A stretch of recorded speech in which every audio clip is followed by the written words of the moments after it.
All right, we are live for Fireside Chat number 163.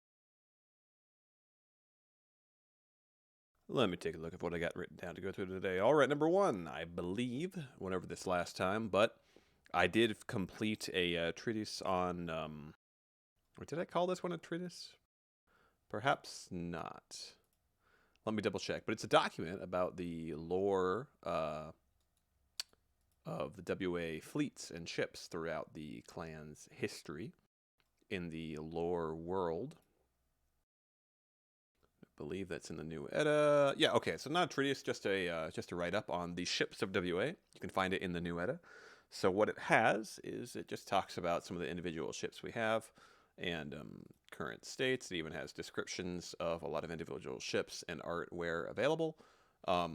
It's not an exhaustive list, but I think it provides some information. So hopefully it's helpful for people who are just curious, wanting to learn more about WA lore, maybe want to write something in WA lore world and want some more information on the current and past settings.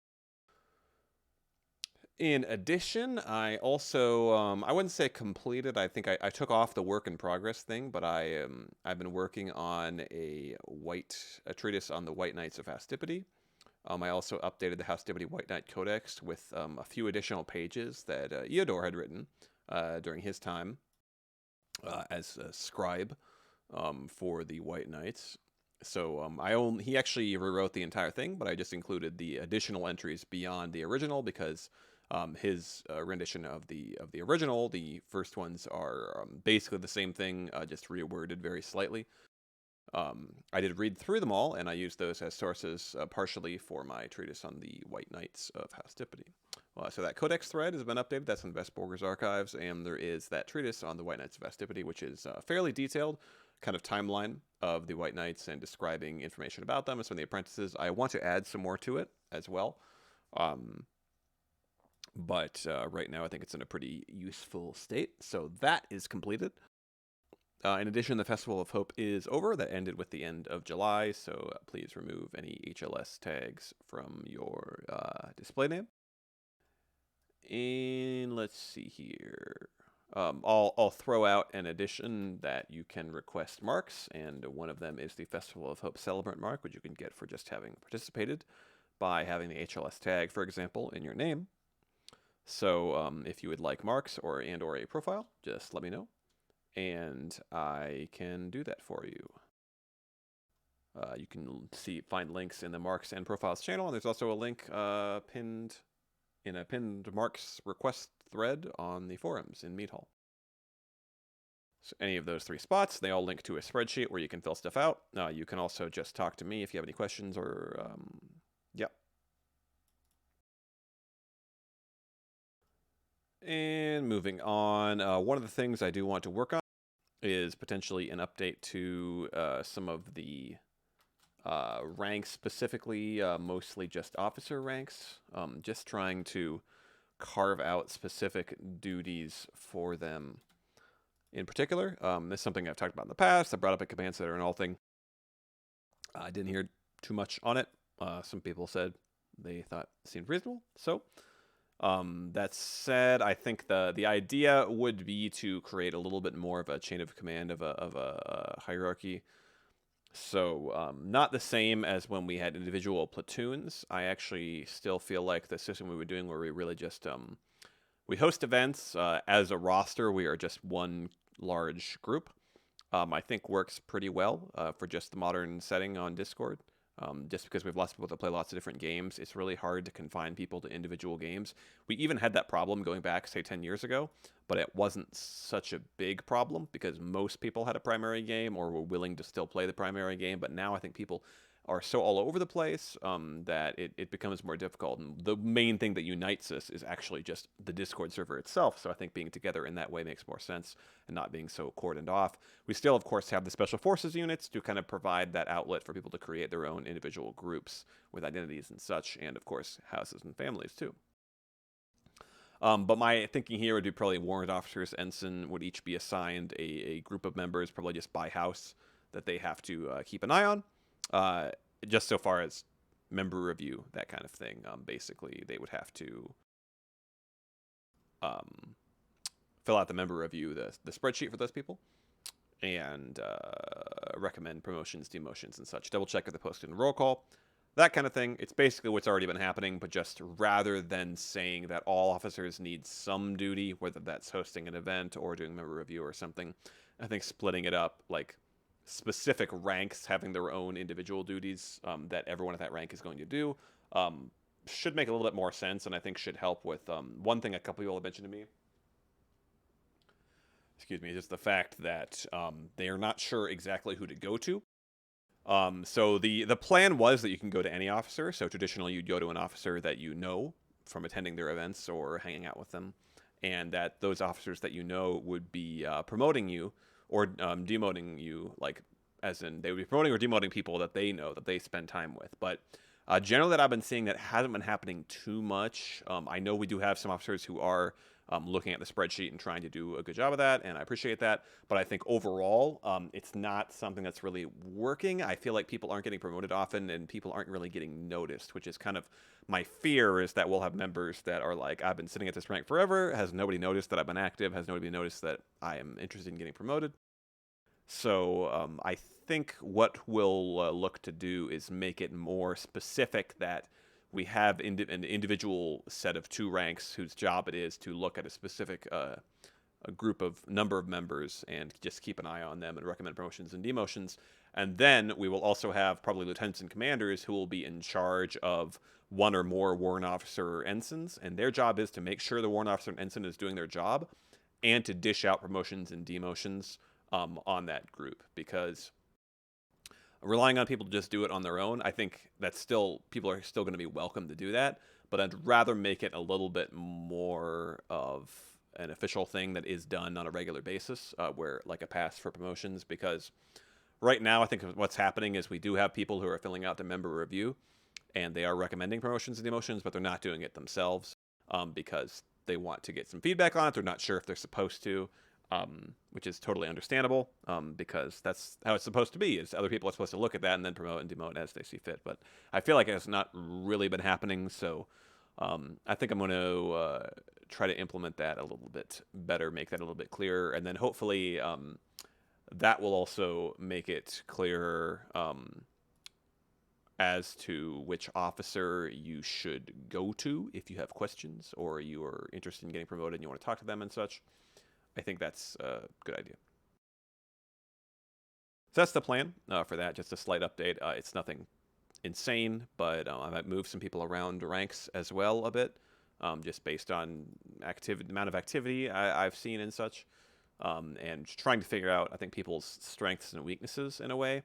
And I don't necessarily mean literally like as people or characters or strengths and weaknesses, but I think like your availability, your schedule, is even a strength or a weakness in some sense. So I think we have people that maybe are online a lot, that are spending lots of time with members, which is really good. We have other people who maybe want to help but don't necessarily have that time.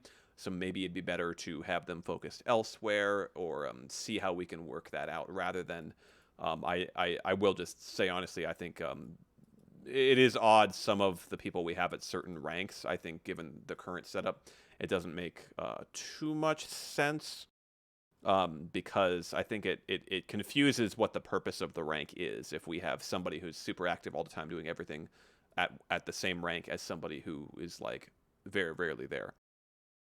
So I think that's I might be issuing some demotions, or at least just trying to remedy what I would say is the problem there.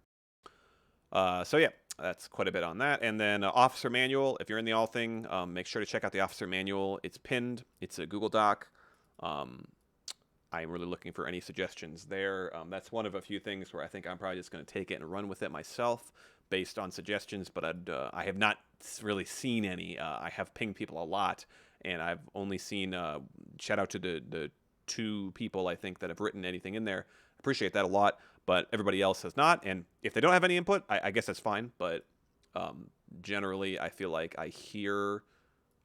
people do have ideas, and they're just not showing up there. Maybe they're forgetting about it, that it exists or whatever. But regardless, if I don't get more input on that, I'm probably just going to try to run with that, because it's really honestly, we should have had an officer manual prepared from the get-go with the start of the Fourth Fleet, which was almost a year ago, and we didn't. I just kind of trusted that our officers could just kind of come up with their own training for up-and-coming officers, and that wouldn't be a problem. And I think that has been working pretty well, but on the other hand, we just haven't been promoting hardly anybody. So we haven't really had a system of training because nobody's, I don't, it seems like nobody's getting trained and nobody's getting promoted anyway. So it's hard to say if the current system is really working or not. But regardless, I think it'd be much better if we have a specific system of how to train. And sure, there's some leeway with how you want to train people. If you want have your own ideas, that's fine. But what I would really like to lay out is, what do we want officers to be able to do? What qualities do they need to have? What do they need to know? What do they need to demonstrate?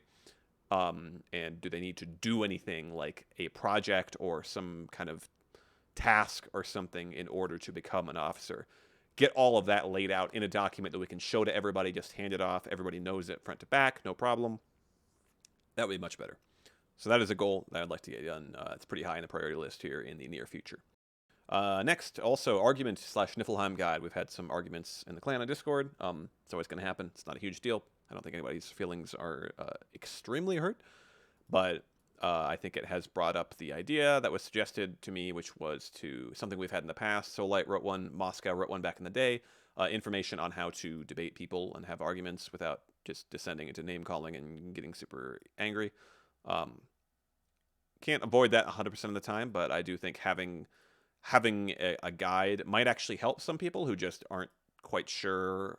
They want they want to learn a little bit about how to do that properly. And also, I think it will help if we do have disputes, because then moderators and such can go look at this guide and say, this is the rules, these are the rules, rather, this is the standard that you should be held to, so you should have done this, you didn't do this, etc. They have something to consult and fall back on there. Next, member review file comments. This was an idea I had. I would like to expand the member review document spreadsheet a little bit and try to encourage officers to write in, and even NCOs to write comments, individual comments about members at any time.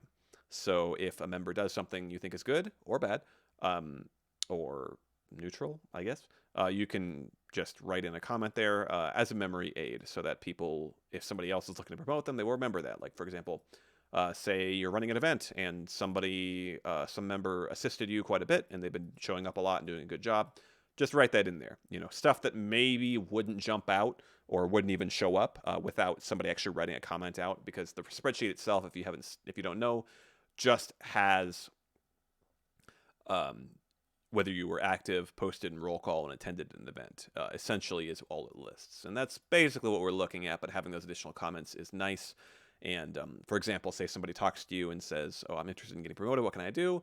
That's something you should then write down on the spreadsheet. Oh, this guy is clearly interested in getting promoted, talk to me, or I talk to them, etc. And part of that is what I'd like to just encompass into this duty that we're going to be giving to warrant officers and ensigns, of just kind of being in charge of a group of members in that respect, in charge of making sure that they're active and promoting and demoting them, essentially, which I think, yeah, that's something we want to implement.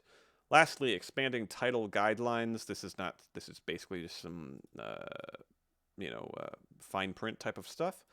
But for example, I was thinking about this, looking at, for example, Warrior and Kilroy. So Warrior's full title should technically be Sir Warrior, the Royal Knight of the Bunker. Kilroy's full title, Athcusi Pride Kilroy, the Ravenseer, right? So it's not necessarily that his title is just Royal Knight of the Bunker or just the Ravenseer. It's actually a full-on name. Warrior has Sir, Moscow has Heimdall, Moscow, Restline of the Triumphant. That's the full title that he was given. So I think I just want to expand, probably in rules, or no, in About WA, a little bit of information on titles, maybe on the website too. Just explaining that titles can be more than just the whatever at the end. Additional words can be added, whether it's just Sir, for example, or just additional names. For example, Athcusi Pride Kilroy. Of course, Pride goes into the Mech Warrior universe and the clan Jade Falcon and such. That's family. You can read all about that into more detail on the Mech Warrior wiki, but there's a lot of ties to that with the Jade Falcons of House Kilroy and such. So those kind of individual words and names, additional names as part of a title, make a lot of sense. So I wanted to expand on that a little bit, explain it somewhat to people. But I think that about does it. So I'm gonna go ahead and head off to Cert Hauler pretty soon here after cleaning up a couple things, archives post, exporting the VOD, and yeah, then I'll be in Cert Hauler for office hours if anybody wants to hang out or ask questions, and so on and so forth.